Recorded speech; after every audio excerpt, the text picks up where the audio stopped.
Nous sommes le vendredi 26 juin, vous regardez la grande émission et c'est un plaisir de vous retrouver. Notre invité Gilles sera avec nous, comédien mais surtout président et fondateur du Théâtre du Verseau. Avec lui, on va parler culture, on va parler théâtre et on va être positif en se disant que ça repart enfin petit à petit, il va falloir du temps. Mais vous allez le voir, il y a plein de choses qui se passent, notamment du côté de Cannes, mais on en parlera largement avec lui. Dans un instant, ce sera notre invité du jour, Gilles Gaucy, qui est donc comédien, il va nous parler de théâtre et il nous rejoint tout de suite, c'est notre invité du jour.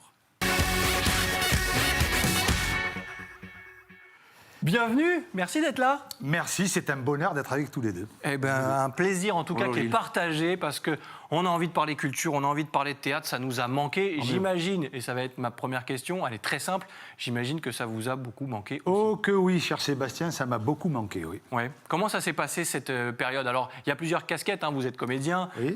Directeur du théâtre aussi, du côté de Cannes, ce Théâtre du Verseau. Comment vous avez géré cette période? Écoutez, je l'ai géré comme tous les Françaises et les Français hein, qui sont restés confinés à la maison. J'ai lu beaucoup de textes de théâtre, ce qui m'a donné envie de faire beaucoup de projets, comme tout le monde. Et puis, j'ai écouté un petit peu ce qui se passait et ce qui se disait surtout à propos de ce Covid. Et ma foi, avec un œil très avisé. Mais bon, cela dit, voilà, maintenant, c'est la saison qui commence.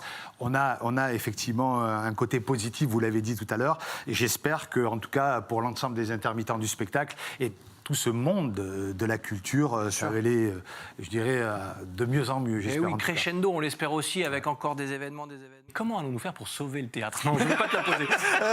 Mais peut-être que Katou, elle a une question. Katou, c'est vrai qu'on est content de voir ce théâtre, cette culture revenir sur le devant de la scène, hein, sans mauvais jeu de mots. Mais c'est vrai que ça fait du bien. Ben moi, ça me manque beaucoup, que ce soit les concerts, que ce soit les pièces de théâtre ou tout simplement le théâtre de rue, le Festival d'Avignon, par exemple, qui a été annulé. Et moi, j'ai une question à poser. Comment on fait, nous, en tant que spectateurs, vous aider? Est-ce qu'il y a une pétition? Est-ce qu'il y a des moyens pour vous aider? Est-ce que peut-être demander au gouvernement d'ouvrir les théâtres, mais diviser le nombre de spectateurs par deux, c'est-à-dire un siège sur deux, pour pouvoir faire vivre? Parce que l'intermittent du spectacle, c'est pas comme un demandeur d'emploi. C'est complètement différent et c'est compliqué à vivre pour la suite. Mais je crois que Gilles et Henri vont avoir des réponses à t'apporter. Ben moi, je serais tenté de vous dire ouvrez tout en grand et allons jouer. Oui. Mais bon, après, il y a des prescriptions gouvernementales, vous l'avez dit, il y a des règles à respecter. Ben, ma foi, voilà, je vous donnerai juste un exemple. Moi, j'avais une quinzaine de spectacles pour cet été, entre juillet et août. Ben, on a la moitié qui a été annulée parce que les organisateurs n'ont pas pu, effectivement, créer ces distanciations sociales. C'était trop compliqué, trop complexe pour eux. Voilà. Donc, tant mieux pour celles et ceux qui nous accordent la possibilité de le faire, en tout cas, de jouer. Oui, alors, j'ai une question aussi, peut-être, parce qu'il y a Facebook qui a lancé pendant le confinement des lives. Et à partir des likes, en fait, on donne des étoiles. Et chaque étoile, elle donnait une somme d'argent. Peut-être aussi, c'est un moyen pour faire vivre votre théâtre pendant qu'il est fermé. Le problème, il n'est pas que financier, Katou. En fait, je ne voudrais pas qu'on nous ramène simplement à un problème financier. Il est fondamental parce que nous, ce qui nous fait vivre, c'est l'argent que l'on retire des représentations. Mais notre moteur, c'est la passion. Donc, on ne peut pas nous réduire que à cet argent et que à des likes. Je comprends ce que tu veux dire. C'est hyper positif pour nous aider.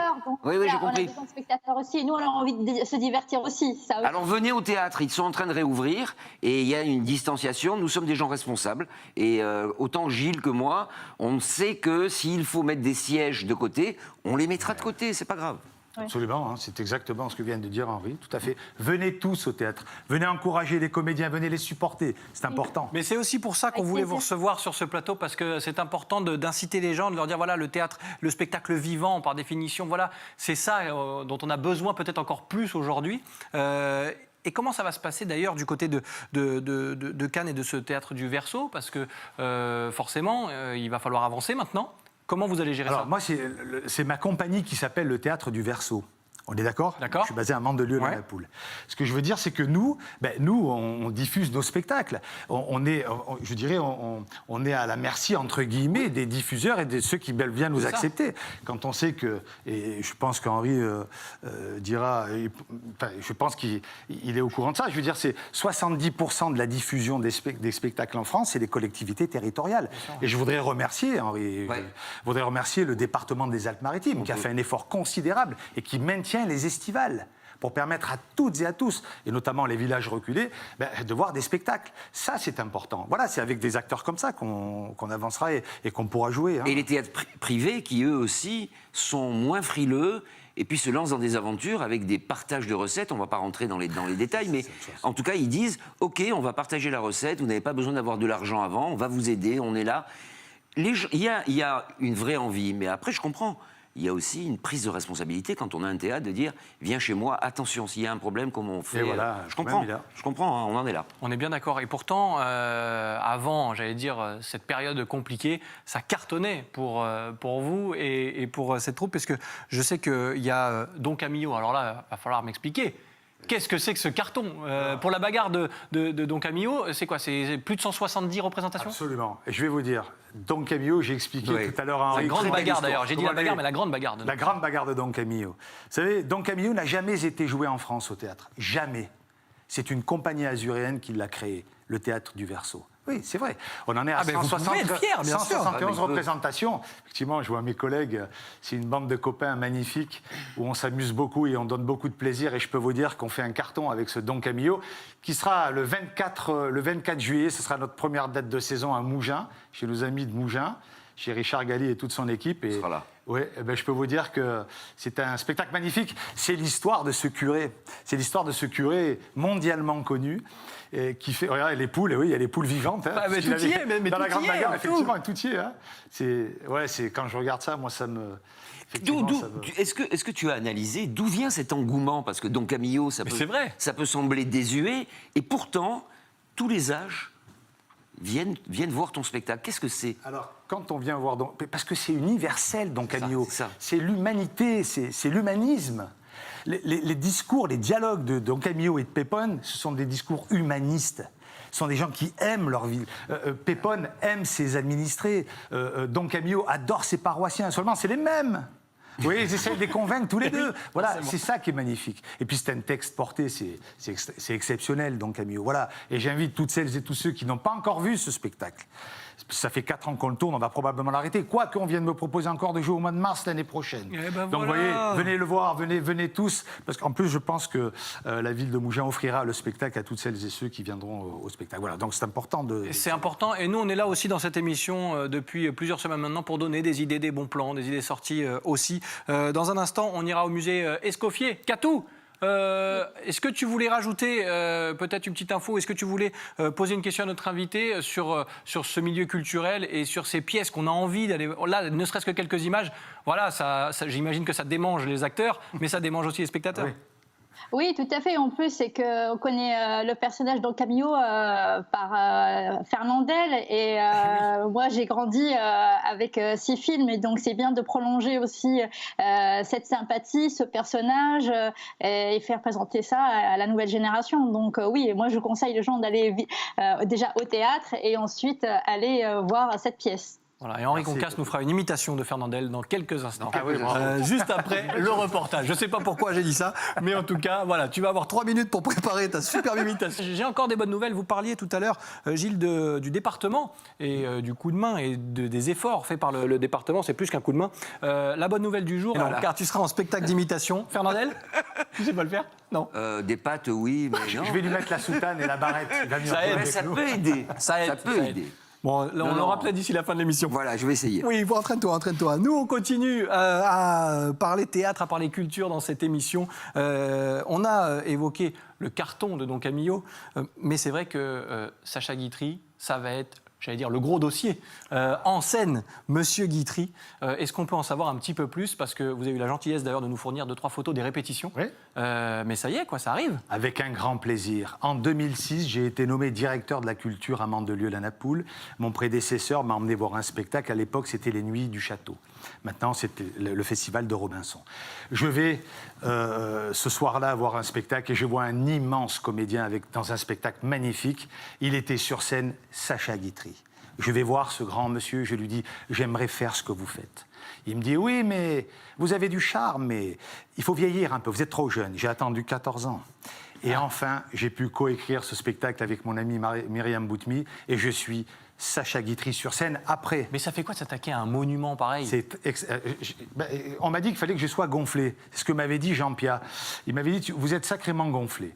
Donc, ce que je voudrais dire, c'est que Sacha Guitry a été incarné par 3 comédiens en France.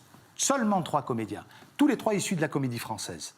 Jacques Serres, Monsieur Jean-Pierre et Monsieur Francis Huster.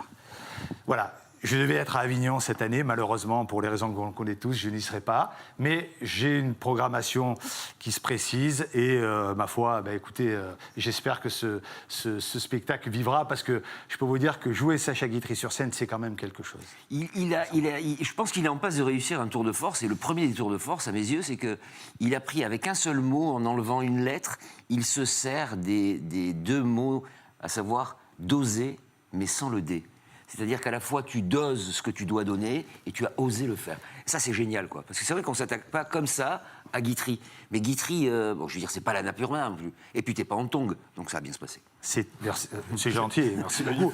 Mais c'est tout Guitry, il a tout résumé. Et ça, Sacha Guitry. Mesdames, si vous saviez combien on vous regrette quand vous nous avez quittés, vous partiriez plus vite encore. Vous voyez, il y a beaucoup de choses dans ce style. Il y a plein de phases de Guitry. C'est vrai qu'il n'est pas que... Non. Voilà. Non, on parle de sa vie. Oui. Il raconte sa vie en 1h15.